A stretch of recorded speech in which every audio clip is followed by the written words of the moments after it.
Can you hear me well?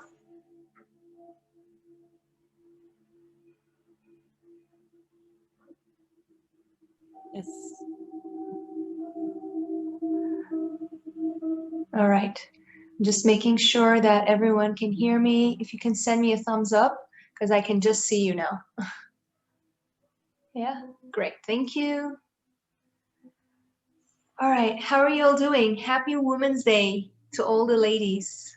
I hope you had a wonderful day and you treated yourself with something nice. I got myself a plant. I was going to buy flowers, but then I felt bad that it would die. So I decided I'll get a plant and I'll keep it, and it will always remind me of my divine feminine energy. So, and because of that, hi Gazelle, you made it. I'm so happy to have you here. So feel free to type in questions, and every now and then I'm going to be checking them so I can answer your questions while I go about with it. Don't mind my hand because I'm using my finger on the phone. All right, so we're going to talk about awakening the divine feminine. I think this is a very interesting and very deep topic, and I'm going to do my best to express my background and my understanding about it. I hope you have a paper and a pen with you because you'll be taking some notes. I'll be giving you some exercises to do as well so that you can practice by yourself. And I don't believe there is one way to awaken that, but there are some components that will be familiar or similar with other teachers. I want to start off with a quote. I have it here written with me, and it says, "It is time to follow the laws of Gaia, and the laws of Gaia are the laws of the feminine." And this quote is by Vandana Shiva. So Gaia is Mother Earth, and it's a calling for us to start to follow the energy and the cycles of Mother Earth. Mother Earth is extremely nurturing, and the feminine energy is equivalent to that. So any person who has that nurturing quality awakened in them, I can actually say that they've already awakened their feminine energy within them. Of course, there is always the extremes and imbalances that we end up having. And our role here today is to find, as much as we can, the balance of the divine feminine within us. Over the years, we've seen a lot of suppression for the energy of the feminine power. It is extremely powerful. If a woman really embodies her power, she can be a storehouse, a powerhouse, and she won't be able, no one will be able to take her down. And this is not necessarily meant from a physical perspective. It's the qualities of the feminine energy that is highly, highly powerful. I know that we are tapping on the concept of feminine energy, but we're not necessarily talking about the gender qualities of it. We're talking about the yin energy. So as we know, we have yin and yang. Yang is the masculine energy, and yin is the feminine energy. They say that yin is connected to the moon and yang is connected to the sun. And that is why, as women, we tend to be, talking gender perspective here, we tend to be more drawn to the cycles of the moon. If you're more attentive to your mood, to your emotions, you will notice how the cycles of the moon have an impact on you. It's not a myth. Although there is still no scientific evidence for it, I'm sure there will be one very soon, because it's always about years and years later where science starts to catch up with all the ancient wisdom. I'm seeing a few questions, so excuse me, let me have a look. Okay, so anything that is related to feminine energy, I'll be able to answer since I'm not a nutritionist. All right.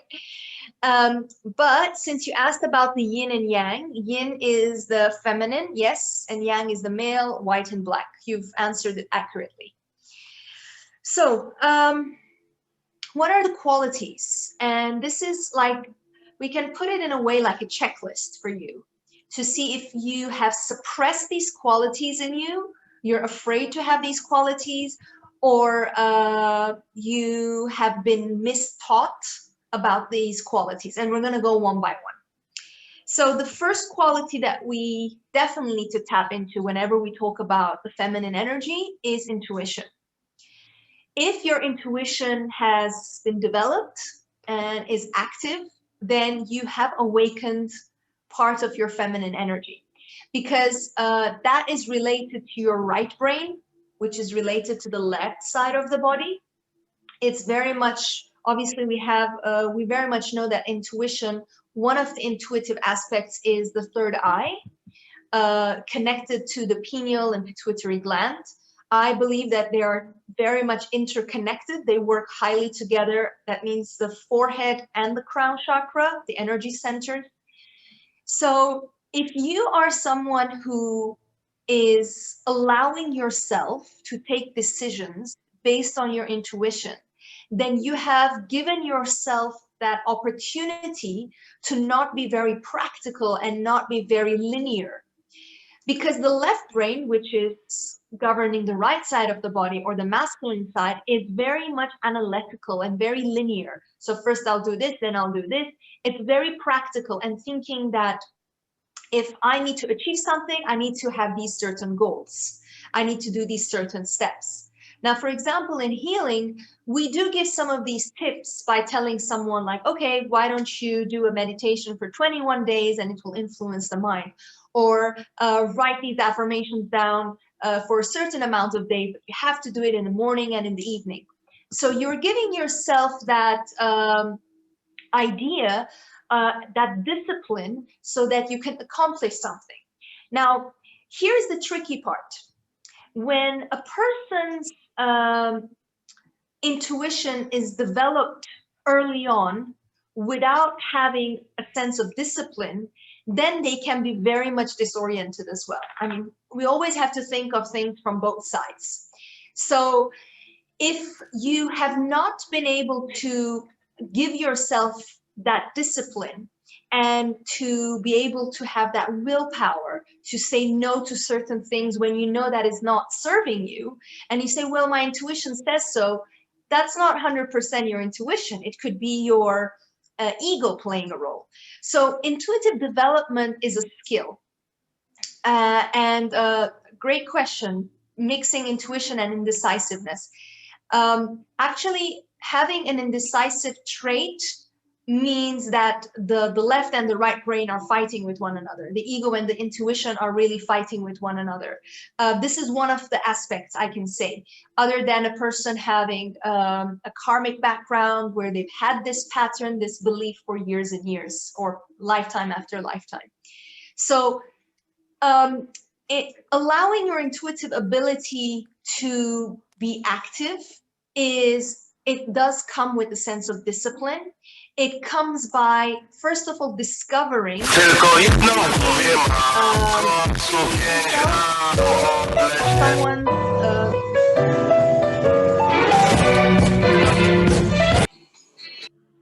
Thank you. All right. So someone's sense of not being able to have that discipline where they have given themselves the freedom to say, oh, it's my intuition saying these things. Well, you have to understand, first of all, what type of intuition do you have? That means, do you have a clairvoyant ability? Do you have a clairaudient ability? And start off with simple things. No one can actually really tell you that your intuition is working or not unless they are psychic. And there's no, there are so many books about it, but it also has to do with your own practice. And it can easily come and interfere and take over your intuitive ability. So I'm going to try not to talk too much about it today because it's not only about that. However, it's necessary for you to know that start with simple things. Start by being very specific with your questions and allow yourself not to go into the same habit in taking decisions. For example, if you have the habit of eating at a certain restaurant every day, and simply because you are very much focused and you believe that that's the best place, change it, go somewhere else, do something different. And this will give you the opportunity to explore something else, to explore something new. Let your intuition guide you rather than saying, oh, I know this is the only best place to eat. I'm giving you a very superficial, very basic example. So that is one way of finding out if your intuition is active. Of course, there are many exercises you need to develop. I just had an intuitive meditation last week, and we did some exercises where it has to do a lot with visualization. So any visualization meditation practices can activate and invoke that for you. So again, I'm not focusing too much about that, but you need to be able to go about with life, not only because you believe something is the right thing to do, or something is the right way because people have said it so, or there is a certain step-by-step guide to doing something. That is a very masculine trait, very linear, very practical. You have to take some risks. You have to allow yourself to see what works best for you rather than saying this is the right thing. I see this happen a lot with food, for example. You know, when people say you have to follow this diet and this diet would really work best for your body. Now, no one person's body is the same as anybody else's. So if it works with 100 people, it doesn't mean you are part of that 100 people. For example, fasting, when I'm talking about the fasting where people do, let's say, 3 days of no food, or having only juice fasting, etc. I've done all of those. And I'm not saying that that is the 100% accurate way of cleansing the body, because everyone's body is different. So even if you're being given something, if someone is telling you that this is the right thing, even like what I'm telling you right now, ask yourself, go within and say, is this right for me? Is this right for me? Does this serve me? And just be quiet and see how you pick up on that intuition. Do you hear it? Do you feel it? Do you sense it? Do you get an image in your head? That is how you are following your intuition, rather than just following a step-by-step guide in something. Okay, so this is one aspect of the intuition. I'm just going to have a look at some of the questions that was here. Yeah, exactly. So one friend fasted for 1 week and toxins came out and lost so much weight. Exactly. You don't know if it 100% works best for you or it doesn't. Even if somebody does tell you to do something, you have to really trust your own intuitive side. You have to listen to your body as well.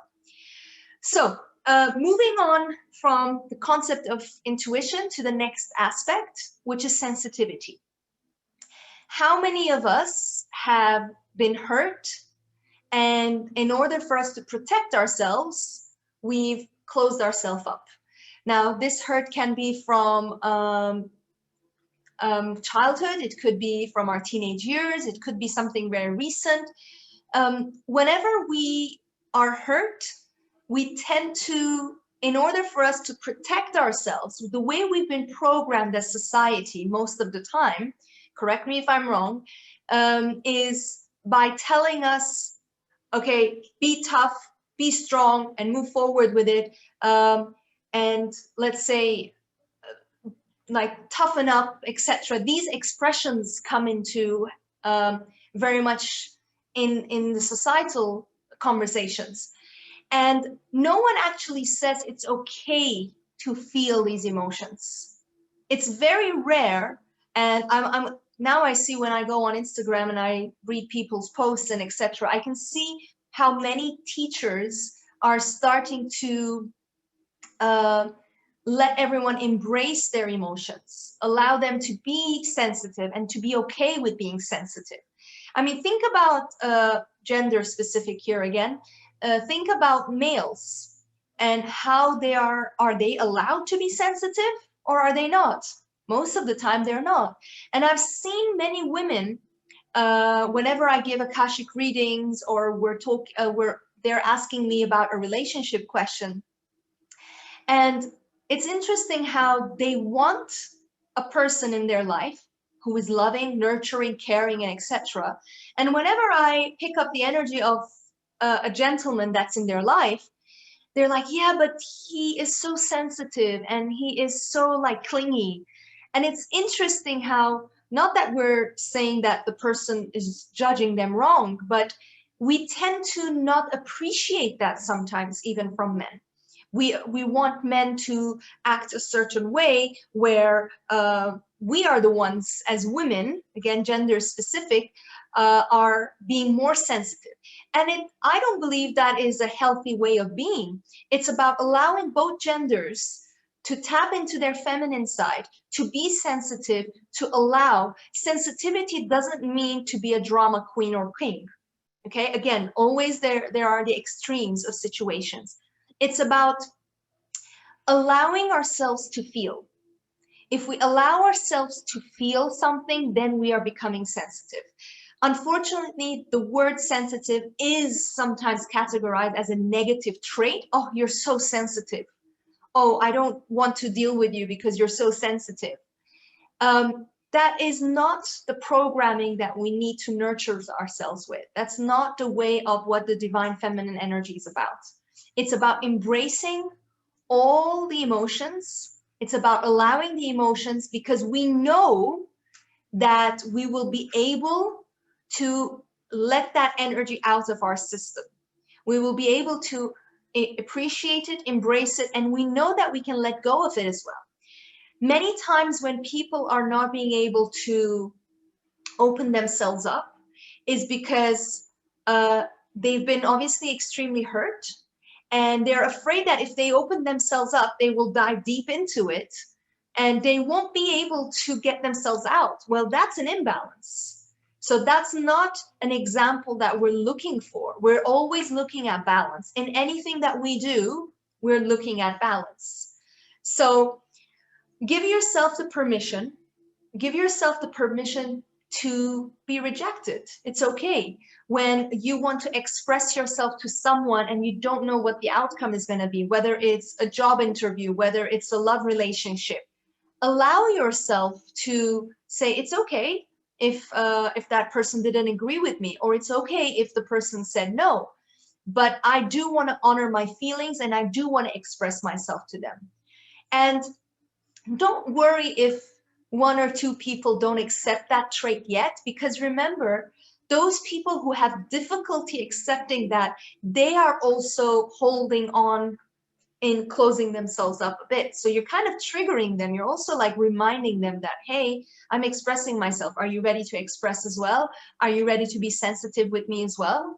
So let's change the definition of being sensitive as something healthy and not as something being negative or unhealthy. Let me know if you have questions about intuition and sensitivity. The third characteristic about awakening your feminine energy or your feminine power is very much similar or related to the sensitive side, which is about being vulnerability. Again, you know, we see a lot of posts and quotes online nowadays. We get a lot of information from the internet. So I'm so happy to see that there is a lot of a healthy view on vulnerability, that it's okay to be vulnerable. It's okay to feel something. You can see it's very much related, the sensitive side and the vulnerability side. They're very much related. So vulnerability is about, again, not being afraid that you're going to get hurt and you won't be able to stand up on your feet again, or you won't, when you open yourself up, the other person's going to run away. Vulnerability is allowing yourself to be who you are without feeling ashamed of it. When you are vulnerable, there's no shame, there's no guilt in who you really are. There is a lot of self-love in the aspect of vulnerability. There's a lot of self-appreciation of who you are. Now, remember, we are always changing. Whether you're conscious of it, whether you're not, whether it's a huge change, whether it isn't, change is something that is inevitable. So there are parts of you that is always shifting. Sometimes you might notice them after a few years. Sometimes you notice them within weeks.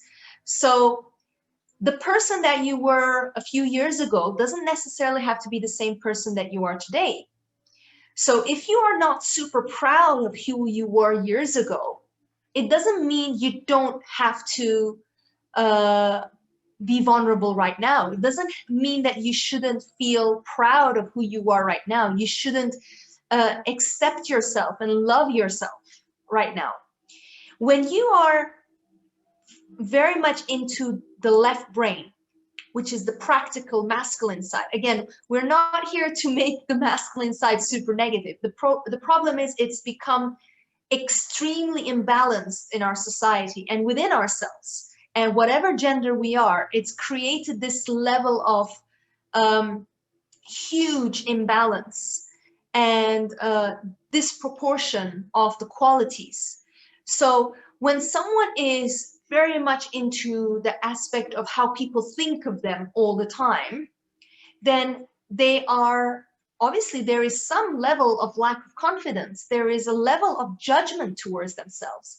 If you do not have a sense of judgment within yourself, then you won't get affected by people judging you.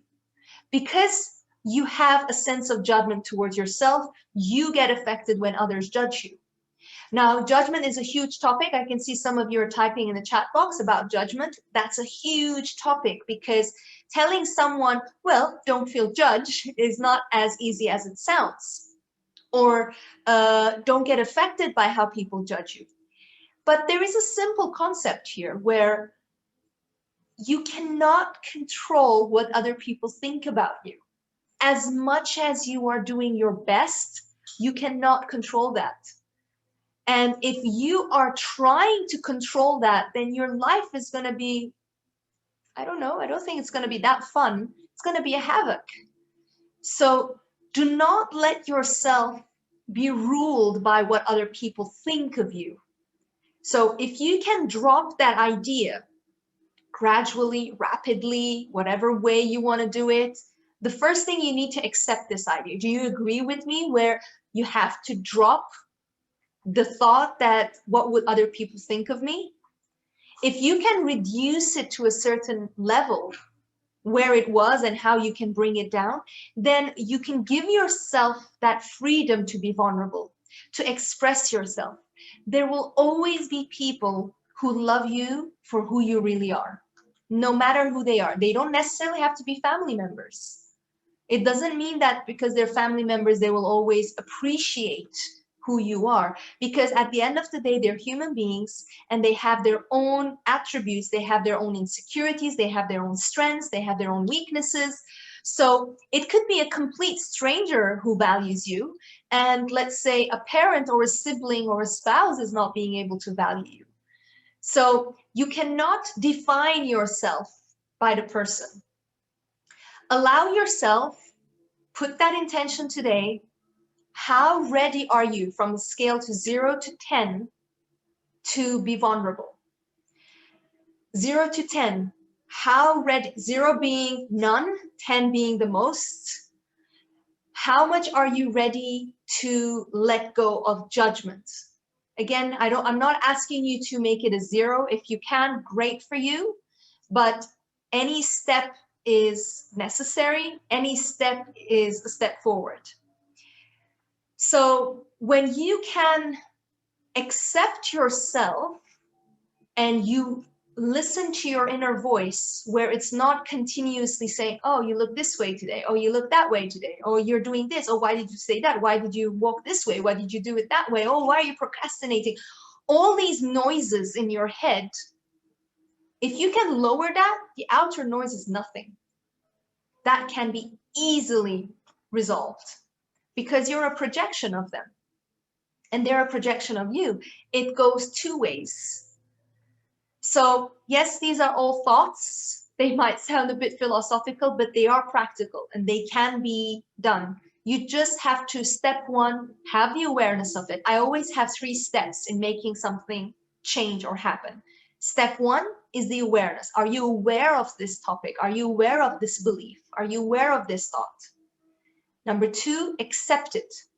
Do you accept the new thought or do you accept the old thoughts?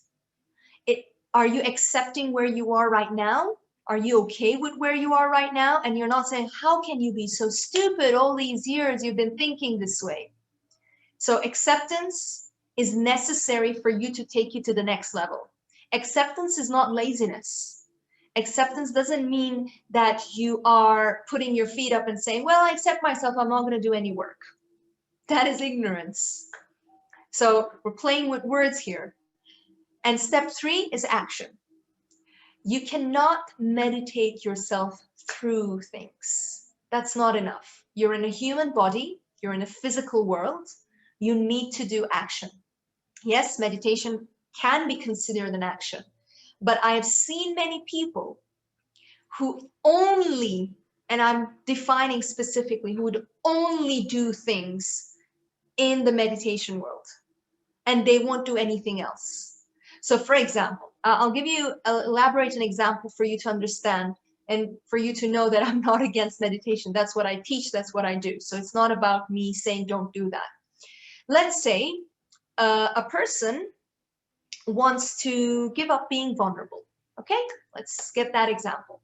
And they start meditating every day and saying, I love myself, you're amazing, going into a mindfulness state or doing a mindfulness practice or doing an energetic healing meditation.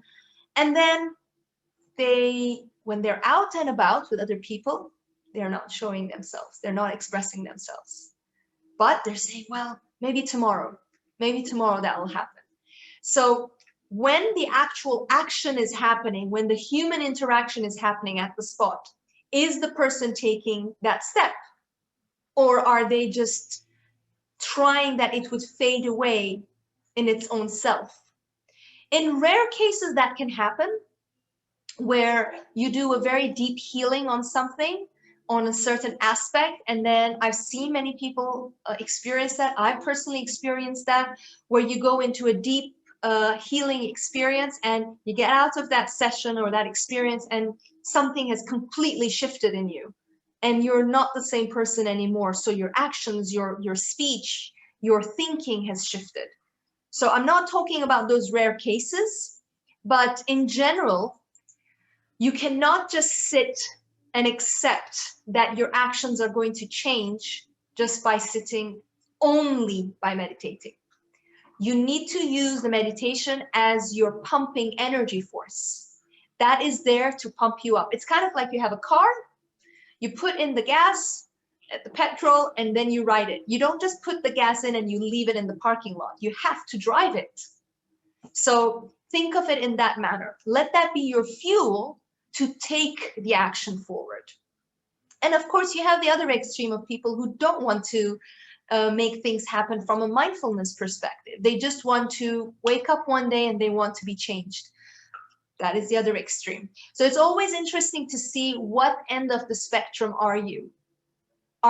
Which person are you, and where do you need to bring yourself to bring equilibrium into your practice? So that was the third side where we were talking about vulnerability. Moving on to softness.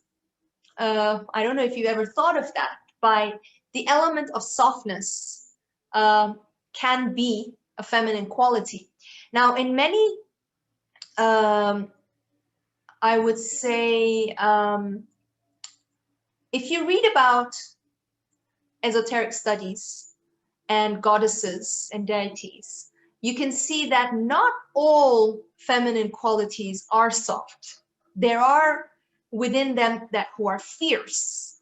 So again, those are traits of the feminine energy, but we are trying to bring balance into this world and to bring more softness, compassion, and gentleness. So having that attribute of softness of how you move about with things. How aggressive do you deal with things, with yourself and others? How your mindset, is it about I would fight to get something, or I know that it will come to me gracefully? I believe all of these aspects are highly interlinked. You cannot really say I only want to have this and I don't want to have the other, because they all support one another and they are very much connected to one another.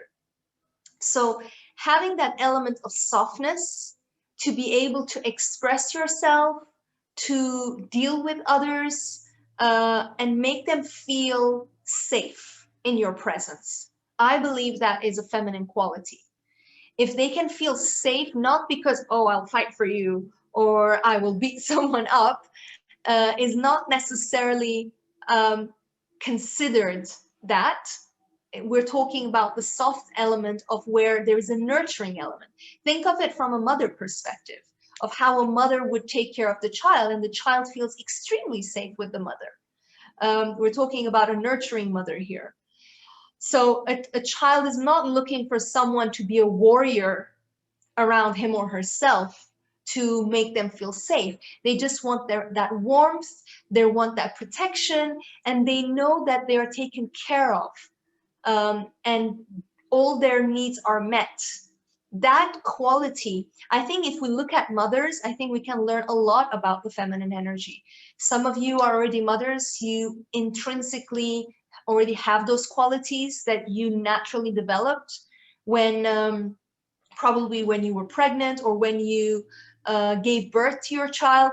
You can notice how different you were before you were a mother and after you became a mother, and how your qualities have shifted. Excuse me. I have my dog here joining us today. So ask yourself, how much of these qualities thank you, how much of these qualities of this element of softness, the element of the motherly energy, are you willing to have? And are you using them often?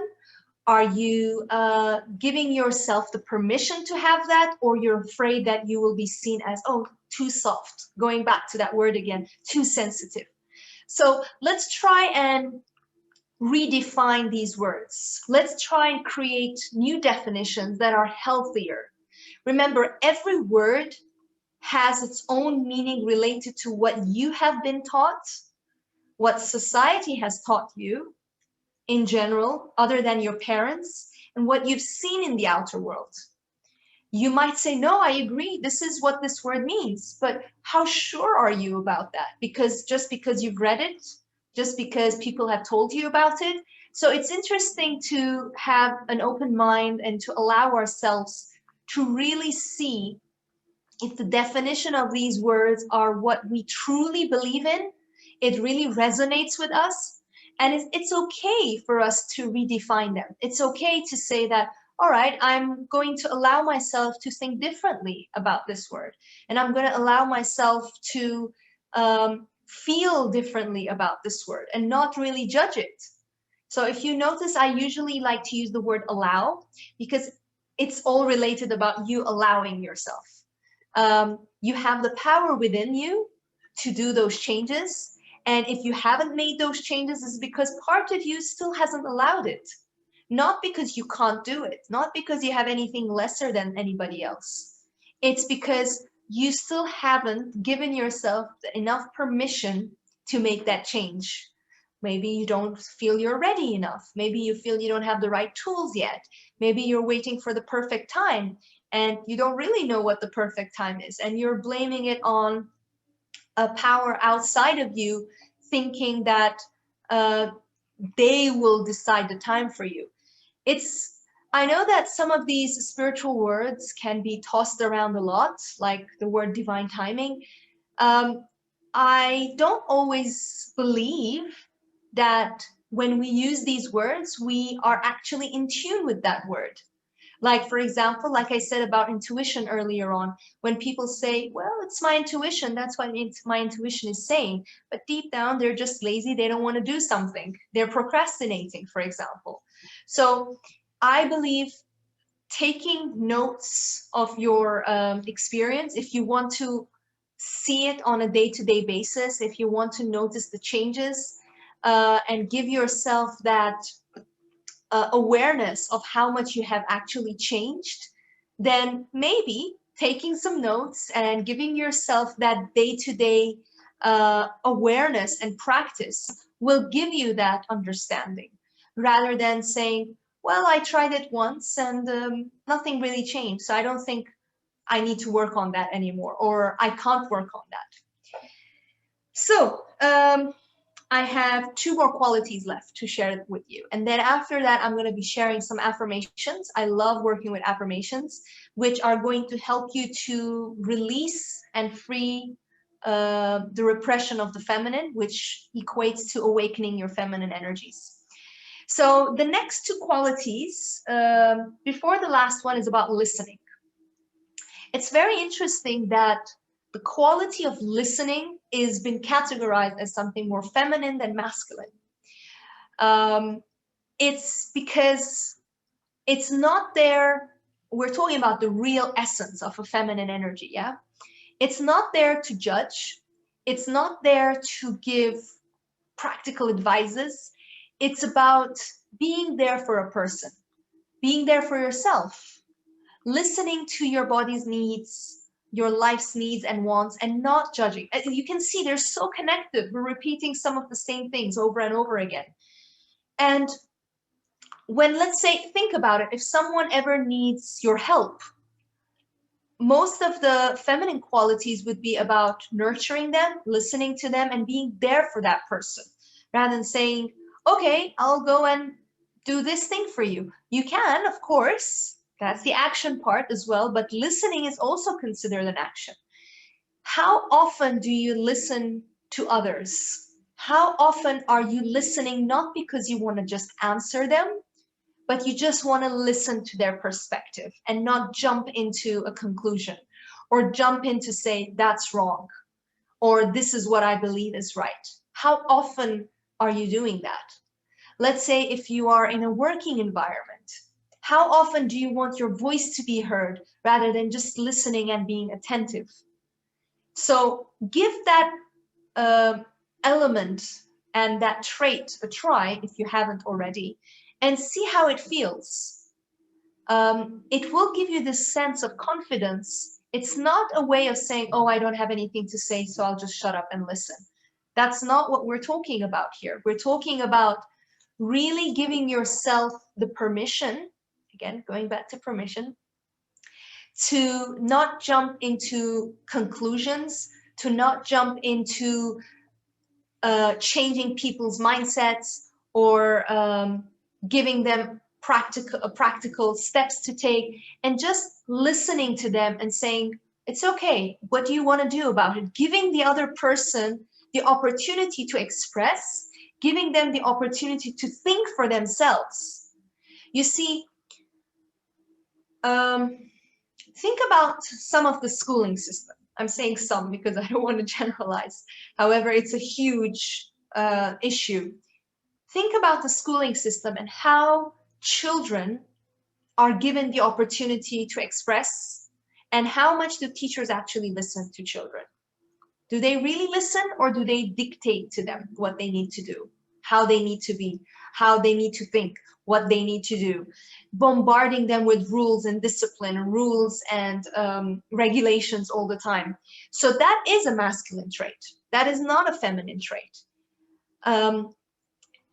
Giving someone the chance to speak, to express, and for you not to have a strong input or to have any input into it, it will give the person a sense of love, a sense of appreciation of who they are.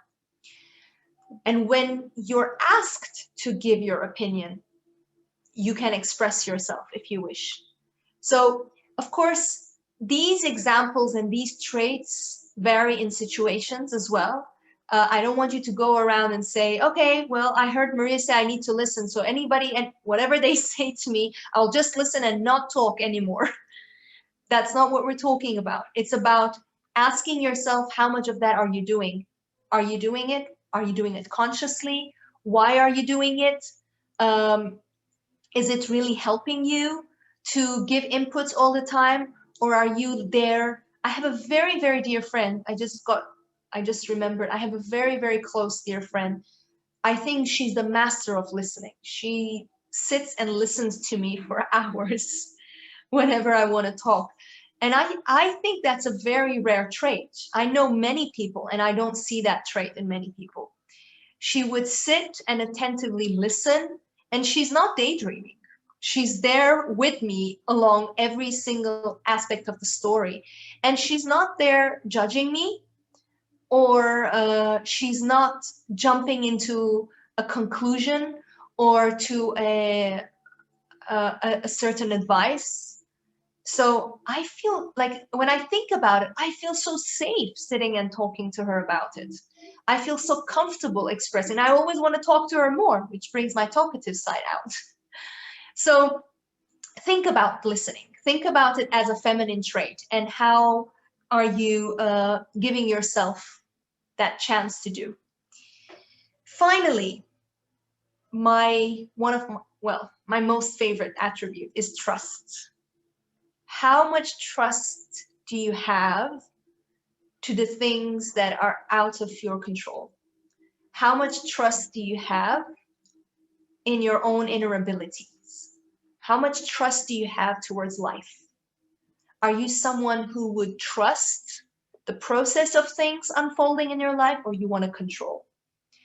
I see the controlling side in women a lot on a daily basis. I know that I've had that a lot as well. I've lowered it down. It's not completely gone, but I've lowered it down. Having women to be extremely into that aspect of, I need to control the situation. And again, that is coming from suppressing their feminine side by trusting the process. And unfortunately, it's being considered a negative trait when they're controlling, because they have gone out of balance and they cannot trust the process of things to unfold for them. And they either want to rush into things, or they want to use, I see this also happening sometimes, where they tend to use healing tools as a form of controlling a situation. Like, I'll do this, I will heal this so I can get this result.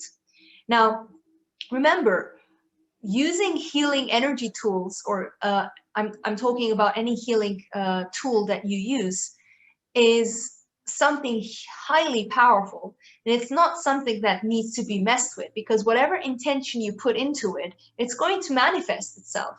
And it's going to manifest in its highest form and its highest, most powerful intent.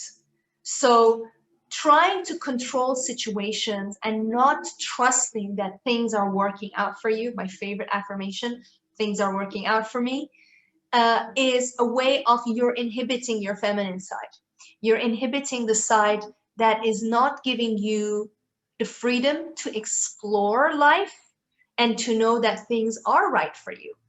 Always when you are shifting from one attribute to another, from one trait to another, you would tend to have a little bit of chaos happening, because the energy is shifting a lot in your subconscious mind, in your energy field. So do not judge it at the early stages when you say, okay, I'm going to start trusting everything now. And all of a sudden you trusted the situation and it didn't come out the way you wanted and you get disappointed. Don't give that example as saying, well, I trusted, I shouldn't have taken charge of this. So give yourself a few trials and really allow yourself to trust. I think trust is a very tricky, very challenging state to be in. I always say that trust is the opposite of fear and not love necessarily. Because if you can give yourself the opportunity to trust and not be afraid, then that means you are not afraid of taking risks and living life to its fullest without having to control every single step of the way. So give yourself this idea today that if I trusted let's say I have a certain dilemma and I want to resolve it and I really want to be actively involved in it. Ask yourself, have I always been actively involved, or this is my first time? If you say I've always been actively involved doing something one way or another to change it, then you're not in a trusting state. Like I said, if you are jumping from one healing aspect to another, doing this healing and that healing and that healing just so that you can fix it, that is not necessarily a form of trust.